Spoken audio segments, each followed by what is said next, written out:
Hello दोस्तों, आज हम प्राथमिक शिक्षक भर्ती परीक्षा में गणित सब्जेक्ट की विषय वस्तु देखेंगे कि गणित सब्जेक्ट में क्या क्या पूछा जाएगा।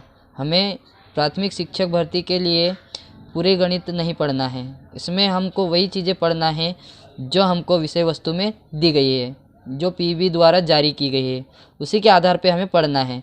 तो आसानी से हम पढ़ सकते हैं, है ना, और पूरी गणित पढ़ने की ज़रूरत नहीं पड़ेगी। तो देख लेते हैं कि इस बार जो प्राथमिक शिक्षक भर्ती परीक्षा है उसमें गणित से क्या क्या इकाइयाँ ली गई है।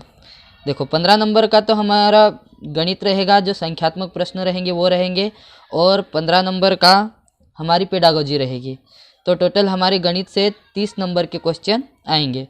तो देख लेते हैं हम कि इनमें सबसे पहले हमको क्या क्या पढ़ना है। जैसे गणित में हमें सबसे पहले संख्या पद्धति पढ़ना है। संख्या पद्धति में हमें पढ़ना है 1000 से बड़ी संख्याओं को पढ़ना, लिखना, 1000 से बड़ी संख्याओं पर स्थानीय मान की समझ व 4 मूलभूत संक्रियाएं। ठीक है ना, वो क्या पढ़ना है, सबसे पहले 1000 से बड़ी संख्याओं को पढ़ना और लिखना सीखना है। ठीक है ना, फिर 1000 से बड़ी संख्याओं का स्थानीय मान व जातीय मान हमें पहचानना ते आना चाहिए। उनके बीच हम 4 मूलभूत संक्रियाएं करेंगे। जैसे 4 मूलभूत संक्रियाएं हमारी कौन कौन सी होती है जोड़, घटाव, गुणा और भाग। ठीक है ना, उसके बाद आता है हमारा जोड़ना व घटाना। 5 अंक तक की संख्याओं को जोड़ना व घटाना दूसरा हमारा रहेगा। उसके बाद गुणा करना है, हमें गुणा रहेगा हमारे पास 2 या 3 अंकों की संख्याओं का गुणा करना। उसके बाद हमारे पास भाग आता है, तो भाग हमारे पास 2 अंकों वाली संख्याओं से 4 अंकों वाली संख्या में भाग देना रहेगा। इससे ज़्यादा हमें नहीं पढ़ना है। ठीक है ना, और उसके बाद आता है हमारा भिन्न की अवधारणा। भिन्न की अवधारणा पढ़ेंगे, सरलतम रूप, सम भिन्न, विषम भिन्न आदि भिन्नों का जोड़ना, घटाना, गुणा व भाग। और उसके बाद हम पढ़ेंगे समतुल्य भिन्नों को दशमलव में तथा दशमलव संख्या को भिन्न में कैसे लिखते हैं या फिर कैसे बदलते हैं। हमें क्या पढ़ना है, भिन्न में भिन्न की अवधारणा पढ़ेंगे, हम भिन्न के प्रकार पढ़ेंगे, कितने प्रकार होते हैं, उनका जोड़ना, घटाना, गुणा, भाग करना सीखेंगे, और भिन्नों की तुलना करना सीखेंगे। ठीक है ना, और भिन्नों को दशमलव संख्या में कैसे बदलते हैं और दशमलव संख्या को वापस भिन्नों में कैसे बदलते हैं, ये पढ़ना है। ठीक है ना, इसके बाद हमारे पास आता है सामान्यतः प्रयोग होने वाली लंबाई, भार, आयतन की बड़ी व छोटी इकाइयों में संबंध।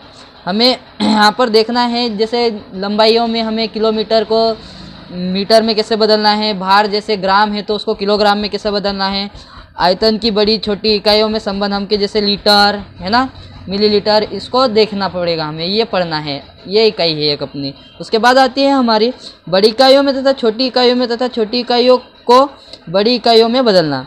देखो, यहाँ क्या करना है हमें कि एक इकाई से दूसरी इकाई में कैसे बदलना है, बड़ी को छोटी कैसे बदलते हैं, यह हम देखेंगे। ठीक है, इसके बाद आता है हमारा ज्ञात इकाइयों में किसी ठोस वस्तु का आयतन ज्ञात करना। कोई सी ठोस वस्तु का आयतन ज्ञात करना भी हमें हमारे विषय वस्तु में है। फिर आता है हमारे अगली विषय वस्तु में हमारा अगला आता है पैसा, लंबाई, भार, आयतन तथा समय अंतराल से संबंधित प्रश्नों में 4 मूल गणितीय संक्रियाओं का उपयोग करना। मतलब इन सभी में हमें 4 गणित की जो मूल संक्रियाएं होती है, जोड़, घटाव, गुणा, भाग आदि करना देखेंगे। ठीक है ना, उसके बाद हमको मिलेगा मीटर को सेंटीमीटर एवं सेंटीमीटर को मीटर में कैसे बदलते हैं, ये भी देखेंगे हम। उसके बाद हमको पढ़ना है पैटर्न, संख्याओं से संबंधित पैटर्न को समझ आगे बढ़ाना, पैटर्न तैयार कर उसका संक्रियाओं के आधार पर सामान्यीकरण, त्रिभुजीय संख्याओं तथा वर्ग संख्याओं के पैटर्न पहचानना। अगली विषय वस्तु है हमारी इसमें ज्यामिति मूल, ज्यामितीय अवधारणाएं, किरण, रेखाखंड, कोण, कोणों का वर्गीकरण, फिर त्रिभुज, त्रिभुजों का वर्गीकरण, भुजाओं के आधार पर, कोणों के आधार पर त्रिभुजों के तीनों कोणों का योग 180 डिग्री होता है, ये सब हम देखेंगे।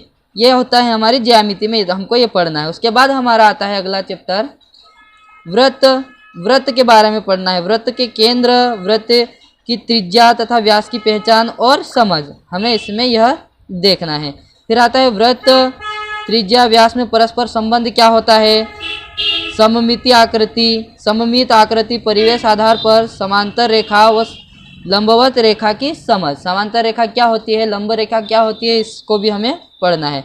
फिर आएगा हमारे पास सरल ज्यामितीय आकृतियाँ, जैसे त्रिभुज, आयत, वर्ग का क्षेत्रफल, परिमाप, दी गई आकृति को इकाई मानकर ज्ञात करना। मतलब त्रिभुज, आयत, वर्ग, ये जो हमारे आकृतियाँ होती हैं, इनका हमें परिमाप और क्षेत्रफल ज्ञात करना सीखना है। फिर आता है हमारा परिवेश की 2D आकृतियों की पहचान करना, ठीक है ना। अगला हमारा आता है दैनिक जीवन से संबंधित विभिन्न आंकड़ों को एकत्रित करना। फिर आता है हमारा घड़ी के समय को घंटे तथा मिनट में पढ़ना, AM और PM के रूप में व्यक्त करना, ठीक है। अगला हमारा आता है 24 घंटे की घड़ी का 12 घंटे की घड़ी से संबंध। फिर आता है हमारे गणित में दैनिक जीवन की घटनाओं में लगने वाले समय अंतराल की गणना करना। फिर गुणा तथा भाग में पैटर्न की पहचान करना, सममिति पर आधारित ज्यामिति पैटर्न, दंड आलेख के माध्यम से प्रदर्शित कर उससे निष्कर्ष निकालना। यह हुआ हमारा 15 नंबर का, जो कि हमारे गणित विषय से पूछा जाएगा। जो भी हमें संख्यात्मक प्रश्न रहेंगे वो 15 नंबर के इस विषय वस्तु से पूछे जाएंगे। इसके अलावा हमें कोई सी भी पढ़ने की ज़रूरत नहीं है। देखो, गणित की कोई सी भी बुक पढ़ रहे हो उससे कोई मतलब नहीं है। अपने को बस ये ध्यान रखना है कि हम सही पढ़ रहे हैं या नहीं। सही का मतलब कैसे कि जैसे ये हमारी जो विषय वस्तु है इसके आधार पर ही हमें पढ़ना है। पूरी गणित पढ़ने की ज़रूरत नहीं है, क्योंकि पूरी गणित पढ़ना बहुत कठिन होगा। इसलिए हमको केवल यही बातें पढ़ना है, कहीं से भी पढ़ो पर केवल यही पढ़ना है। उसके बाद आता है हमारा पेडागोजी। पेडागोजी में क्या आएगा? गणित। देखो, गणित शिक्षण द्वारा चिंतन एवं तर्क शक्ति का विकास करना, पाठ्यक्रम में गणित का स्थान, गणित की भाषा, प्रभावी शिक्षण हेतु परिवेश आधारित उपयुक्त शैक्षणिक सहायक सामग्री का निर्माण एवं उसका उपयोग करने की क्षमता का विकास करना, ठीक है ना। उसके बाद क्या है हमारा मूल्यांकन की नवीन विधियाँ, निदानात्मक परीक्षण व पुनः शिक्षण की क्षमता का विकास करना। फिर आता है हमारा गणित शिक्षण की नवीन विधियों का कक्षा शिक्षण में उपयोग करने की क्षमता, ठीक है। तो ये पेडागोजी के अंतर्गत हमें इतनी विषय वस्तु को पढ़ना है। तो यही ध्यान में रख के हम यदि पढ़ेंगे तो हमें ज़्यादा मेहनत करने की ज़रूरत नहीं पड़ेगी और अच्छे नंबर भी हमारे आ जाएंगे, ठीक है। तो यही पढ़ना है अपने को, इसके अलावा बाहर से कोई पढ़ने की ज़रूरत नहीं है।